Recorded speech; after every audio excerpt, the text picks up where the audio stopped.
বাংলাদেশ ছাত্র অধিকার পরিষদের ৭ম প্রতিষ্ঠাবার্ষিকী উপলক্ষে সাতক্ষীরায় বর্ণাঢ্য র্যালি ও কেক কাটা অনুষ্ঠানের আয়োজন করা হয়েছে। সোমবার ১৭ ফেব্রুয়ারি বিকেলে শহরের শহীদ আব্দুর রাজ্জাক পার্ক থেকে র্যালিটি শুরু হয়ে খুলনা রোড মোড়ে এসে শেষ হয়। পরে সেখানে কেক কেটে প্রতিষ্ঠাবার্ষিকী উদযাপন করা হয়। অনুষ্ঠানে উপস্থিত ছিলেন সাবেক সাধারণ সম্পাদক শারাফত হোসেন ও সাবেক সাংগঠনিক আব্দুল আজিজ নয়ন, সাংবাদিক হাসানুর রহমান হাসান, যুব অধিকার পরিষদের সাতক্ষীরা জেলার সভাপতি মোহাম্মদ তবিবুর রহমান প্রমুখ। অনুষ্ঠানে বক্তারা শিক্ষার্থীদের অধিকার প্রতিষ্ঠায় ছাত্র অধিকার পরিষদের ভূমিকা তুলে ধরেন এবং ভবিষ্যতে আরও কার্যকর ভূমিকা রাখার অঙ্গীকার ব্যক্ত করেন।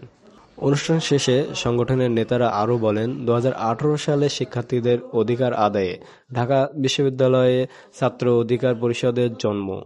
শুরু থেকেই শিক্ষার্থীরা আমাদের পাশে রয়েছে। আগামীতে যুক্তিসঙ্গত সকল দাবি আদায়ে ছাত্র অধিকার পরিষদ শিক্ষার্থীদের পাশে থাকবে।